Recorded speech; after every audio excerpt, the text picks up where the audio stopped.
ಕೊಟ್ಲಲ್ಲಪ್ಪು ಕೈ ದುನಿಯಾ ವಿಶೇಷ ಕಾರ್ಯಕ್ರಮಕ್ಕೆ ಮತ್ತೊಮ್ಮೆ ಸ್ವಾಗತ ವೀಕ್ಷಕರೇ. ನಿಂಫೋಮೇನಿಯಾ ಅನ್ನೋ ರೋಗದ ಬಗ್ಗೆ ಮಾತಾಡ್ತಾ ಇದ್ವಿ, ಹಾಗೆ ಅದ್ರ ಬಗ್ಗೆ ತಯಾರಾಗ್ತಾ ಇರುವಂತಹ ಚಿತ್ರದ ಬಗ್ಗೆ ಮಾತಾಡ್ತಾ ಇದ್ವಿ. ಬನ್ನಿ ಚರ್ಚೆಯನ್ನು ಮುಂದುವರಿಸೋಣ. ಪಾಲಾಕ್ಷ ಅವರೇ, ಇದರಲ್ಲಿ ವಿಧಗಳೇನಾದರೂ ಇದೆಯಾ ಅಥವಾ ನಿಂಫೋಮೇನಿಯಾ ಅನ್ನೋದು ಬರೀ ಹೆಣ್ಣಿಗೆ ಮಾತ್ರ ಸೀಮಿತನಾ? ಇಲ್ಲ, ನಾನು ಆವಾಗಲೇ ಹೇಳಿದಾಗೆ ಇದು ಕಡ್ಡಾಯ ಲೈಂಗಿಕ ವರ್ತನೆ. ಕಡ್ಡಾಯ ಲೈಂಗಿಕ ವರ್ತನೆಯಲ್ಲಿ ಹೆಣ್ಣು ಮಕ್ಕಳಲ್ಲಿ ಮಾತ್ರ ಇದ್ದಿದ್ರೆ ಇದಕ್ಕೆ ಲಿಂಫೋಮೇನಿಯಾ ಅಂತಾರೆ.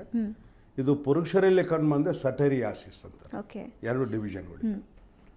ಇದು ನಮ್ಮ ಇವರು ಡೈರೆಕ್ಟರ್ ಅವರು ಸಿನಿಮಾ ತೆಗೆಯೋದು ಹೆಣ್ಣು ಬಗ್ಗೆ ಇರೋದ್ರಿಂದ ಅದಕ್ಕೆ ನಿಂಫೋಮೇನಿಯಾ ಅಂತ ನಾವು ಇವತ್ತು ಮಾತಾಡ್ತಾ ಇದ್ದೀವಿ.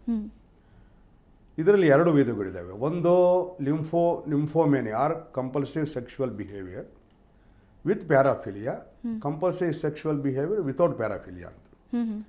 ಪ್ಯಾರಾಫಿಲಿಯಾ ಅನ್ನೋದು ಏನಂದ್ರೆ ಒಂದು ವ್ಯಕ್ತಿತ್ವದ ತೊಂದರೆ, ಅದು ರೋಗ ಅಲ್ಲ. ಒಂದು ವ್ಯಕ್ತಿ ಪುರುಷ, ಇದು ಪುರುಷರಲ್ಲೇ ಕಂಡುಬರುತ್ತೆ, ಸ್ತ್ರೀಯಲ್ಲಿ ಕಂಡುಬರಲ್ಲ. ಪುರುಷ ಒಂದು ಹೆಣ್ಣಿನ ರೂಪಕ್ಕೆ ಅಥವಾ ಹೆಣ್ಣಿನ ಒಂದು ಅಂಗಾಂಗಗಳನ್ನು ನೋಡಿ ಅದರಿಂದ ಉದ್ರೇಕನಾಗಲ್ಲ. ಅವಳ ಜೊತೆಗೆ ಒಂದು ನೈಸರ್ಗಿಕ ಲೈಂಗಿಕ ತೃಪ್ತಿ ಅಥವಾ ಲೈಂಗಿಕ ಸಂಬಂಧವನ್ನು ಏರ್ಪಡಿಸ್ಕೋಬೇಕು ಅಂತ ಅವನಿಗೆ ಅದರಲ್ಲಿ ಯಾವ ರೀತಿಯೂ ಆಸಕ್ತಿ ಇರಲ್ಲ. ಅವಳು ತೊಡ್ತಕ್ಕಂಥ ಬಟ್ಟೆ, ಉದಾಹರಣೆಗೆ ಒಳ ಉಡುಪು ಇರ್ಬೋದು, ಪೆಟ್ಟಿಕೋಟ್ ಅಂತಲ್ಲ ಅದಿರ್ಬೋದು, ಅಥವಾ ಎದೆ ಕಟ್ಟಿರ್ಬೋದು, ಬ್ರಾ ಅಂತಾರೆ ಇಂಗ್ಲೀಷ್ನಲ್ಲಿ, ಅಥವಾ ಅವಳು ಹಾಕ್ತಕ್ಕಂಥ ಪಾದರಕ್ಷೆ ಇರ್ಬೋದು, ಅಥವಾ ಅವಳು ಹಾಕ್ತಕ್ಕಂಥ ಒಂದು ಪರ್ಫ್ಯೂಮ್ ಇರ್ಬೋದು. ಡೈರೆಕ್ಟರ್ ಅವರೇ ಮಾತಾಡ್ತಿದ್ವಿ. ಯಾವುದೇ ಒಂದು ವಸ್ತು ಇಂದ ಅವನು ಲೈಂಗಿಕ ಪ್ರಚೋದಿತನಾಗಿ ಅದನ್ನು ಸಾಮಾನ್ಯವಾಗಿ ಅವನು ಕದ್ಕೊಂಬಂದು ಇಟ್ಕೊಳ್ತಾನೆ. ಕದ್ಕೊಂಬಂದು ಇಟ್ಕೊಂಡ್ಬಿಟ್ಟು ಅದ್ರ ಜೊತೆಗೆ ಲೈಂಗಿಕ ವರ್ತನೆಯನ್ನು ಅವನು ಇದು ಮಾಡ್ತಾನೆ. ಮಾಡಿದಾಗ ಅವನಿಗೆ ಒಂದು ಲೈಂಗಿಕ ತೃಪ್ತಿ ಸಿಗುತ್ತೆ. ಇದಕ್ಕೆ ಕಂಪಲ್ಸಿವ್ ಸೆಕ್ಷುವಲ್ ಬಿಹೇವಿಯರ್ ವಿತ್ ಪ್ಯಾರಾಫಿಲಿಯಾ ಅಂತ. ಓಕೆ, ಸೊ ರಿಷಿ ಅವರೇ, ಈ ರೀತಿ ಒಂದು ಎಳೆನ ನೀವು ರೆಡಿ ಮಾಡಿದಾಗ ನಯನಾನ ಯಾವ ರೀತಿ ಚೂಸ್ ಮಾಡಿದ್ರಿ? ಅಂದರೆ ಇವರೇ ಈ ಕ್ಯಾರೆಕ್ಟರ್ಗೆ ಸೂಟಬಲ್ ಅಂತ ಹೇಗೆ ಅನ್ನಿಸ್ತು, ಮತ್ತು ಅವ್ರನ್ನ ಹೇಗೆ ಪ್ರಿಪೇರ್ ಮಾಡಿದ್ರಿ? ಆ್ಯಕ್ಚುಲಿ ಅವರು ನಾನು ಲೇಟಾಗಿ ಅವ್ರನ್ನ ಮೀಟ್ ಮಾಡಿದ್ದು. ನಾನು 1.5 ವರ್ಷದಿಂದ ಈ ಸಬ್ಜೆಕ್ಟ್ ಮಾಡ್ತಾ ಇದ್ದೀನಿ. ನಾನು ಸುಮಾರು ಜನನ ಮೀಟ್ ಮಾಡಿದೆ ಇವ್ರಿಗಿಂತ ಮುಂಚೆ, ಆದರೆ ಅವ್ರು ಯಾರೂ ಈ ಸಬ್ಜೆಕ್ಟ್ನ ಅಕ್ಸೆಪ್ಟ್ ಮಾಡ್ಕೊಳ್ಳಿಲ್ಲ. ಇವ್ರಿಗೆ ಇವ್ರಿಗೆ ಎಲ್ಲದಕ್ಕಿಂತ ಕ್ಯಾರೆಕ್ಟರ್ ತುಂಬ ಇಂಪಾರ್ಟೆಂಟು. ಅವ್ರ ಆ್ಯಕ್ಟಿಂಗ್ ಬಗ್ಗೆ ತುಂಬ ಕಾನ್ಸಂಟ್ರೇಷನ್ ಇತ್ತು. ಇವ್ರು ನೋಡಿದ ತಕ್ಷಣ ಈ ಕ್ಯಾರೆಕ್ಟರ್ ತುಂಬ ಸೂಟೇಬಲ್ ಆಗ್ತಾಯಿತ್ತು. ಅದಕ್ಕೋಸ್ಕರ ಕೇಳಿದ ತಕ್ಷಣ ಅವ್ರು ಒಪ್ಕೊಂಡ್ರು. ಇವಾಗ ಆಲ್ರೆಡಿ ನಾವು 4-5 ದಿವಸ ಶೂಟಿಂಗ್ ಮಾಡಿದ್ವಿ. ತುಂಬ ಚೆನ್ನಾಗಿ ಮಾಡ್ತಾ ಇದ್ದಾರೆ, ನಮ್ಮ ಎಕ್ಸ್ಪೆಕ್ಟೇಷನ್ ಮೀರಿ ಮಾಡ್ತಾ ಇದ್ದಾರೆ. ತುಂಬ ಖುಷಿ ಆಗ್ತಾ ಇದೆ. ಅಲ್ಲ, ಏನಾದರೂ ಕಷ್ಟ ಆಯ್ತಾ? ಅಂದರೆ ಒಂದು ರೋಗನ ಒಂದು ರೂಪಕ್ಕೆ ತಂದು ಅದನ್ನ ತೋರಿಸಬೇಕು. ತುಂಬ ಕಷ್ಟ ಆಯಿತು ಮೇಡಮ್. ಆ್ಯಕ್ಚುಲಿ ಇದ್ರ ಬಗ್ಗೆ ನಾವು ಈ ಒಂದು ಸಬ್ಜೆಕ್ಟ್ ಅಂದ ತಕ್ಷಣ ಜನರ ಮೆಂಟಾಲಿಟಿ ಬೇರೆ ಇರುತ್ತೆ, ತುಂಬ ಡಿಫ್ರೆಂಟ್ ಆಗಿ ಯೋಚನೆ ಮಾಡಿರ್ತಾರೆ. ಅನ್ನೋದಕ್ಕಿಂತ ಹೆಚ್ಚಾಗಿ ಇದನ್ನ ಬೇರೆ ಥರ ಯೋಚನೆ ಮಾಡ್ತಾರೆ. ಇದು ಅಡಲ್ಟ್ಸ್ ಮೂವಿ, ಆ ರೀತಿಯೂ ಯೋಚನೆ ಮಾಡ್ಬೋದು. ಪ್ಲಸ್ ಅದು ತುಂಬ ಚಾಲೆಂಜಿಂಗ್ ಆಗುತ್ತೆ, ತುಂಬ ರಿಸ್ಕು ಕೂಡ ಇದೆ. ಆದರೆ ಇದು ಒಂದು ಅವಾರ್ಡ್ಗೂ ಕೂಡ ನಾವು ಕಳಿಸ್ಬೋದು, ಪ್ಲಸ್ ಅವಾರ್ಡನ್ನು ಕೂಡ ಎಕ್ಸ್ಪೆಕ್ಟ್ ಮಾಡ್ತಾ ಇದ್ದೀವಿ. ಆ ರೀತಿ ಇದು. ಇವಾಗ ನಿಂಫೋಮೇನಿಯಾ ಅನ್ನೋದು ತುಂಬ ಜನ ಗೊತ್ತಿದ್ರು ಅವ್ರು ಆ್ಯಕ್ಚುಲಿ ಅದೇನು ಆಗ್ತಾ ಇದೆ, ಇವಾಗ ಅವ್ರು ಏನು ಆಗ್ತಾ ಇದೆ ಅದು ಅವ್ರಿಗೆ ಗೊತ್ತಿರಲ್ಲ. ಪ್ಲಸ್ ಅವ್ರು ಡಾಕ್ಟರ್ ಹತ್ರ ಹೋಗೋಕ್ಕೂ ತುಂಬ ಸಂಕೋಚ ಇರ್ತಾರೆ.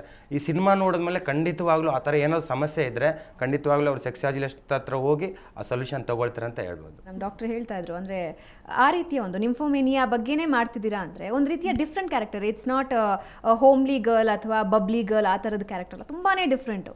ಸೊ ಅದಕ್ಕೇನಾದರೂ ಹೇಳಿದ್ರಾ? ಇದು ಒಂದು ಅವಾರ್ಡ್ ಎಕ್ಸ್ಪೆಕ್ಟ್ ಮಾಡೋ ಅಂಥ ಕ್ಯಾರೆಕ್ಟರ್. ಆ್ಯಕ್ಚುಲಿ ದೊಡ್ಡ ಆರ್ಟಿಸ್ಟ್ಗಳಾದರೆ ಓಕೆ, ಅವಾರ್ಡ್ ಎಕ್ಸ್ಪೆಕ್ಟ್ ಮಾಡ್ಬೋದು. ನಾನು ಈ ಥರ ಫಸ್ಟ್ ಟೈಮ್ ಮಾಡ್ತಾ ಇದ್ದೀನಿ. ಸರ್ ಹೇಳಿದ್ರು ಅವಾರ್ಡ್ ಬರ್ಬೋದು ಇದು ಚೆನ್ನಾಗಿ ಮಾಡಿದ್ರೆ ಅಂತ. ಸೊ ಹಂಗಾಗಿ ನಮ್ಮ ಮನೇಲೆಲ್ಲ ತುಂಬ ಸಪೋರ್ಟ್ ಮಾಡಿದ್ರು. ಖಂಡಿತ ಆ್ಯಕ್ಟಿಂಗ್ ಅನ್ನೋದು ಎಲ್ಲರಿಗೂ ಬರೋದಿಲ್ಲ, ಅದು ಹುಡ್ಕೊಂಡು ಬಂದಾಗ ಅದಕ್ಕೆ ಪರ್ಫೆಕ್ಟಾಗಿ ಮಾಡು ಅಂತ ನಮ್ಮ ಮನೇಲಿ ತುಂಬ ಸಪೋರ್ಟ್ ಮಾಡ್ತಾ ಇದ್ದಾರೆ. ಕಷ್ಟ ಆಯ್ತಾ ರಿಷಿ ಮನೆಯವ್ರನ್ನ ಒಪ್ಸೋದಕ್ಕಾಗಲಿ? ಯಾಕೆಂದರೆ ಎಲ್ಲ ತಂದೆ ತಾಯಿಗೂ ಒಂದು ಭಯ ಇರುತ್ತೆ. ಓಕೆ, ಒಂದು ಫೀಲ್ಡಲ್ಲಿ ಇದ್ದಾಗ ಅದ್ರಲ್ಲಿ ಮುಂದಕ್ಕೆ ಹೋಗಬೇಕು ಅಂತಲೇ ಎಲ್ಲರೂ ಎಕ್ಸ್ಪೆಕ್ಟ್ ಮಾಡ್ತಾರೆ, ಬಟ್ ಒಂದು ಡಿಫ್ರೆಂಟ್ ಕ್ಯಾರೆಕ್ಟರ್ ಮಾಡುವಾಗ ಖಂಡಿತ ಹೆದರ್ತಾರೆ. ಆ ರೀತಿ ಏನಾದರೂ ಆಯ್ತಾ? ಆ್ಯಕ್ಚುಲಿ ನನಗೇನು ಆ ಥರ ತೊಂದರೆ ಆಗಲಿಲ್ಲ. ಅದು ನಾನು ಹೇಳ್ಬೇಕಂದ್ರೆ ತುಂಬ ಅರ್ಥ ಆಯಿತು. ನಾವು ಆ್ಯಕ್ಚುಲಿ ಭಾವನೆಗಳ ಮೂಲಕ ಆಟ ಆಡ್ತಾ ಇದ್ದೀವಿ. ನಾವು ಯಾವುದೇ ಆಗಲಿ ವಲ್ಗಾರಿಟಿ ಯಾವ ಥರದ್ದು ಇರಲ್ಲ, ಯಾವ ಥರದ್ದು ಎಕ್ಸ್ಪೆಕ್ಟೇಷನ್ನು ಯಾರು ಇಟ್ಕೋಬಾರ್ದು ಕೂಡ. ಆದರೆ ಇದು ಖಂಡಿತವಾಗ್ಲೂ ನಾವು ಏನೊಂದು ಸಮಾಜಕ್ಕೆ ಒಂದು ಒಳ್ಳೆ ಸಂದೇಶ ಕೊಡಬೇಕು ಈ ಚಿತ್ರದ ಮೂಲಕ ಅಂತ ಪ್ರಯತ್ನ ಪಡ್ತಾ ಇದ್ದೀವಿ. So triangle love story type ನಿಮ್ಮ ಸ್ಟೋರಿ ಇದೆ. ಸೊ ಹೀರೋ ಯಾವ ರೀತಿ ಸೆಲೆಕ್ಟ್ ಮಾಡ್ಕೊಂಡ್ರಿ? ಆ್ಯಕ್ಚುಲಿ ಹೀರೋ ಬಂದ್ಬಿಟ್ಟು ಧನುಷ್ ಅಂತ ಮಾಡ್ತಾ ಇದ್ದಾರೆ, ಇನ್ನೊಬ್ಬರು ಯತಿರಾಜ್ ಅಂತ ಮಾಡ್ತಾ ಇದ್ದಾರೆ.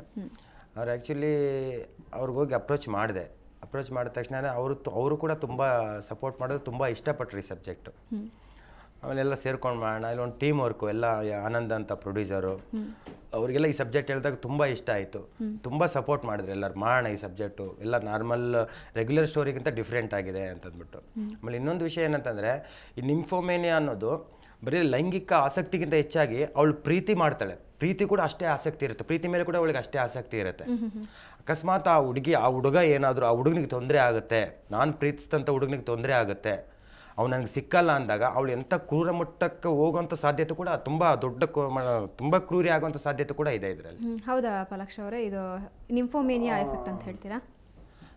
ಇಲ್ಲ, ಲಿಂಫೋಮೇನಿಯಾದಲ್ಲಿ ಏನಾಗ್ತದೆ ಅಂದರೆ ಆತ್ಮೀಯತೆಯ ಪ್ರಶ್ನೆ ಬರಲ್ಲ ಅದರಲ್ಲಿ. ಅನೇಕ ಪುರುಷರಿಗೆ ಇತರೆ ಮಹಿಳೆಯರ ಜೊತೆಗೆ ಅನೈತಿಕ ಸಂಬಂಧ ಇರುತ್ತೆ, ವಿವಾಹಿತರಲ್ಲಿ ಕೂಡ ಸಹ. ಇದೇ ರೀತಿ ಅನೇಕ ಮಹಿಳೆಯರಲ್ಲಿ ಪರಪುರುಷರ ಸಂಪರ್ಕ ಕೂಡ ಇರುತ್ತೆ.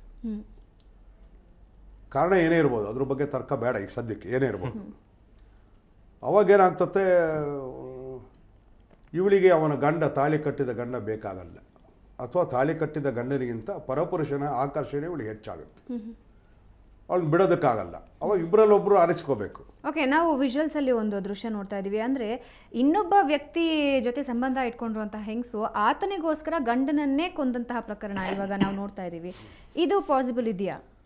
ಹೌದು, ಇದಕ್ಕೂ ನಿಂಫೋಮೇನಿಯಾಕ್ಕೂ ಸಂಬಂಧ ಇಲ್ಲ, ಆದರೆ ಖಂಡಿತ ಸಾಧ್ಯ. ಇವಾಗ ಪುರುಷರು ಎಷ್ಟು ಜನ ಹೆಂಡತಿಯನ್ನು ಕೊಂದಿಲ್ಲ, ಹೆಂಡತಿಯರು ಎಷ್ಟು ಜನ ಪುರುಷನ ಕೊಂದಿಲ್ಲ ಅಲ್ವೇ? ಇವಾಗ ಒಂದು ಕೇಸು ಕೋರ್ಟ್ನಲ್ಲಿದೆ, ಹೆಸರು ಹೇಳೋದಕ್ಕೆ ಇಷ್ಟಪಡಲ್ಲ, ಎಸ್ ಅನ್ನೋಣ. ಅವನು ಮದುವೆಯಾಗಿ ಎಂಗೇಜ್ಮೆಂಟ್ ಆದಮೇಲೆ ಒಬ್ಬ IT, ನಿಮಗೆ ಗೊತ್ತಾಗ್ಬೋದು, ಅವ್ರನ್ನ ಕೊಲೆ ಮಾಡಿದ್ದಾಳು ಅವಳು, ಈಗ ಜೈಲಿನಲ್ಲಿದ್ದಾಳು ಅವಳು. ಹೌದು, ಹೆಣ್ಮಕ್ಳಲ್ಲೂ ಕ್ರೂರಿಗಳು ಇರ್ತಾರೆ, ಗಂಡಸರಲ್ಲೂ ಕ್ರೂರಿಗಳು ಇರ್ತಾರೆ. ಓಕೆ, ಇದ್ರ ಬಗ್ಗೆ ಇನ್ನಷ್ಟು ಮಾತಾಡೋಣ. ಸೊ ವೀಕ್ಷಕರೇ, ನಾವು ನೋಡಿದ್ವಿ ನಿಂಫೋಮೇನಿಯಾದ ಯಾವೆಲ್ಲ ಲಕ್ಷಣಗಳಿವೆ ಅಂತ. ಹಾಗಾದರೆ ಇದಕ್ಕೆ ಪರಿಹಾರ ಏನು? ಇದರ ಬಗ್ಗೆ ಚರ್ಚೆ ನಡೆಯುತ್ತೆ. ಅದಕ್ಕೂ ಮುಂಚೆ ಒಂದು ಬ್ರೇಕ್.